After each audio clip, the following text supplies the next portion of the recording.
The year was 2006. President Olusegun Obasanjo was preparing to leave office for the final time. He had worked tirelessly to build Nigeria's foreign reserves from its lows of $5 billion in 1999 to about $42 billion in 2006. This was despite crude oil selling for an average of $46 per barrel during his administration. But there was something that kept weighing the Nigerian naira down. Even with $42 billion in foreign reserves, the Obasanjo's administration was facing heavy criticism and pressure from all corners because of this heavy burden. You see, this burden weighed a whopping $36 billion.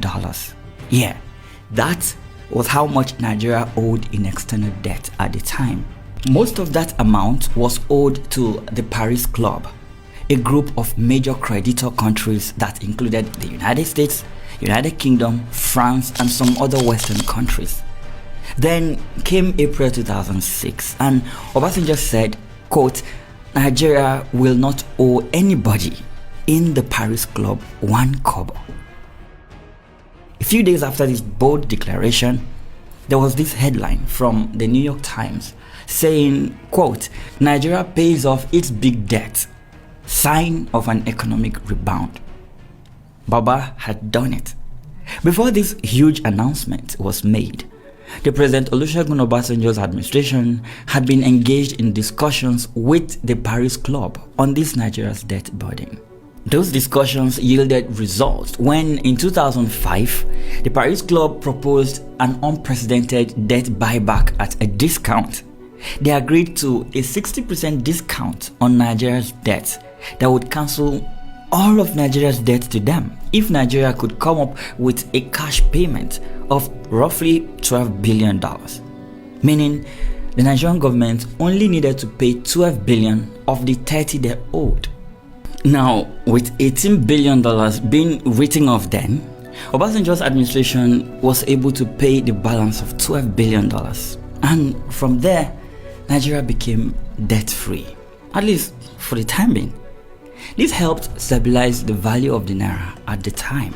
And with crude oil prices up during this time, the Nigerian economy grew rapidly to the top spot in Africa.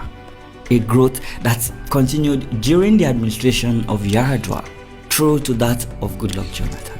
Then 2015 happened, and Nigeria's economy became unrecognizable. Now, to show you exactly how bad the situation is, Nigeria is reportedly using almost all of its revenue to service debt. But how did we get here? Come with me and I'll show you.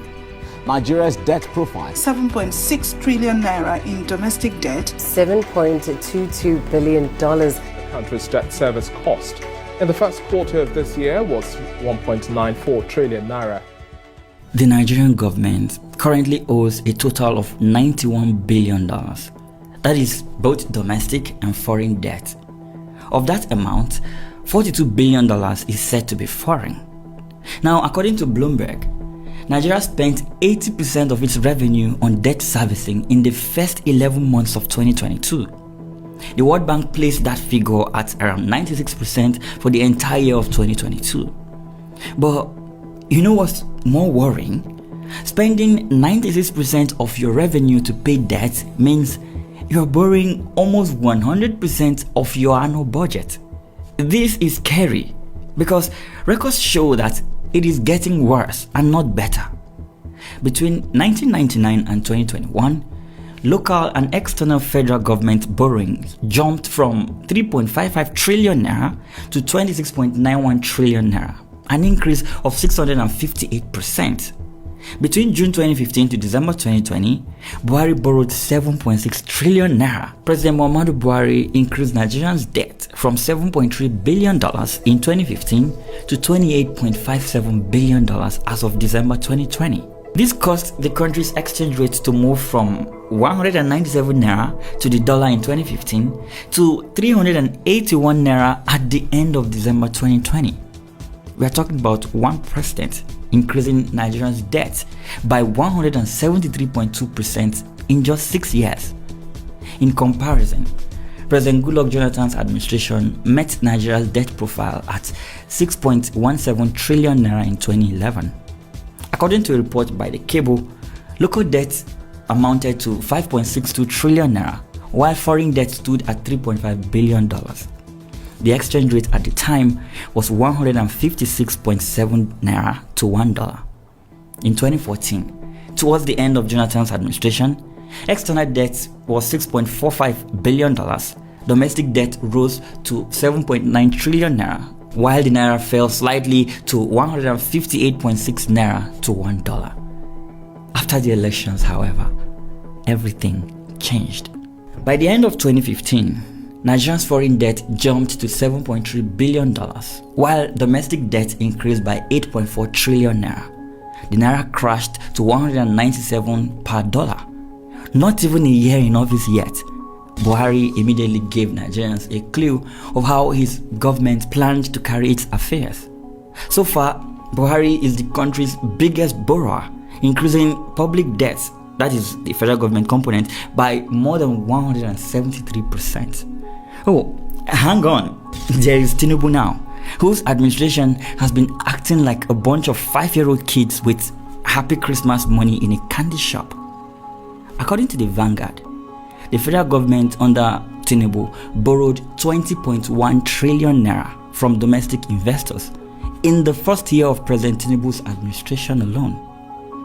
But why are they borrowing this much? What are they doing with all of this money? Now, the most apparent reason for Nigeria's rising debt profile is the rising cost of governance. This is simply put any cost associated with the running of government. This includes recurrent and capital expenditure. While recurrent expenditure talks about the amount of money the government spends on overhead and personnel costs, capital expenditure, on the other hand, talks about government expenditure in providing infrastructural facilities. The problem with the Nigerian situation is that the government is borrowing a whole lot of money to spend on overhead and personnel costs.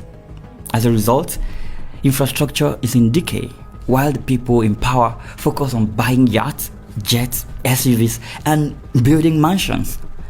The point I'm trying to make here is spending billions of borrowed funds to give public officials lavish lifestyles has reduced the amount of money available for capital expenditures.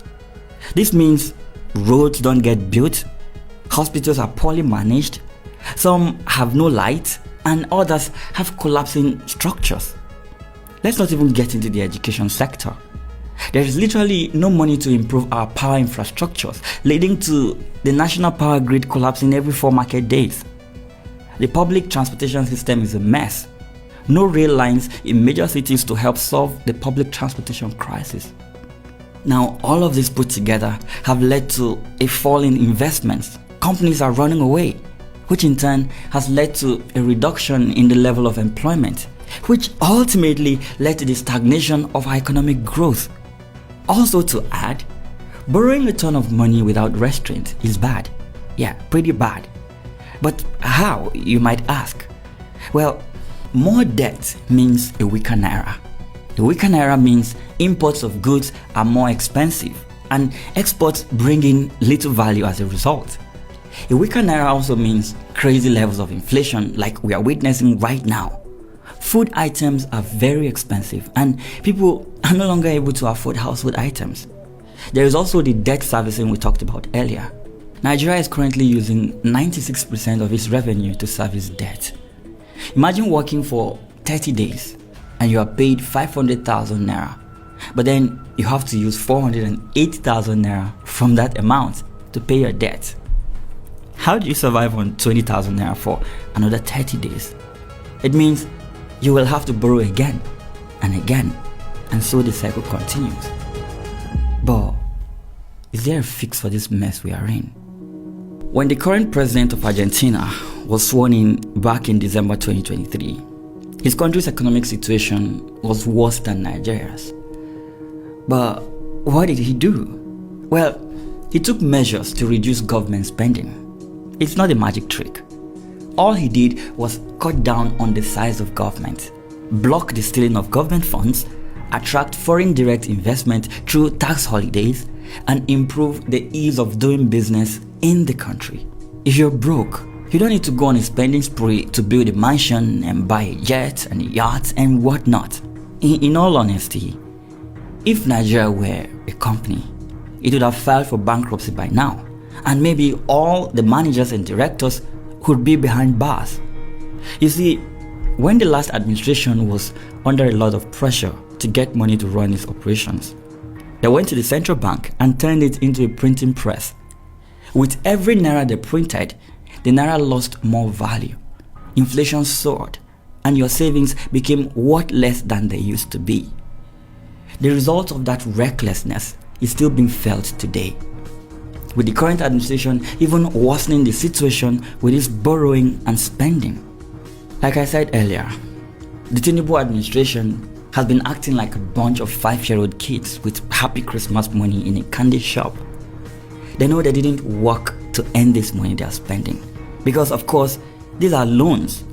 However, they are hell-bent on spending it all, but not on infrastructures, not on capital investments to help prop up the Nigerian economy. They tell you that the government is taking some loans to run its operations. Then you turn on the news only to see that one of these operations is a VP residence that cost the country 21 billion naira of money it doesn't have. Imagine borrowing 21 billion naira to build a mansion for your vice president at a time like this. Are you trying to show to the people you borrowed this money from that all is well back at home? Because Nigerians know that all is not well here. So, who exactly are you trying to impress? You see, African leaders are the only crop of people that travel to Western countries with about 200 delegates, spend millions of dollars in 5-star hotels to attend meetings with their creditors whom they have gone to beg for money. My question to Nigerian leaders is, are you not ashamed of yourselves? When you jump on private jets to take you around the world, do you by any chance meet politicians from other countries with good economies? If you do, can you tell us what your conversation with them is usually like? Do you even talk to them? Because make it make sense here. How do you introduce yourself to the British Prime Minister, for example, when you go to one of these your meetings? Tell me. Do you say, hey, I'm a senator from Nigeria. Yeah, I'm one of the folks who sing a song of allegiance to the president I should be holding accountable. I also try to warn people in my constituency who, by the way, voted for me against all forms of protest against the hunger they are currently enduring. Or do you say, I'm Minister of the Federal Republic of Nigeria? Yes, we know the economy is terrible right now, but Nigerians just need to sacrifice while we, the people elected to serve them, live our best lives. And to the governors, how do you live with yourselves? When you look into the mirror, who do you see? A father? A servant of the people? Or a wicked politician who doesn't care about the plight of his people? For those who want to make Nigerians believe that economic hardship is a trial from God, how do you live with yourself? And to my fellow Nigerians, you need to know the truth. Our economy is bad because of the terrible decisions of our leaders. When you take on loans as an individual, for example, and you use those monies to buy fancy clothes to wear and oppress your neighbors, you'd better have a plan on how you're going to pay back that money. Because when the time for repayment comes and you have not generated any income to pay back, there's bound to be trouble. That is the trouble we are in today. Most of the loans we are taking are being used to finance recurrent expenditures. Only a tiny fraction is used for capital expenditure. Instead of investing in things that can yield results for the economy and help boost our GDP, our politicians are busy sharing money as palliatives. A year ago in 2023, Tinubu wrote to the National Assembly seeking 500 billion naira for palliatives. July 2024, the federal government is sending 740 rice trucks to states. How many Nigerians will even see these trucks not to talk of getting a grain of rice from these bags.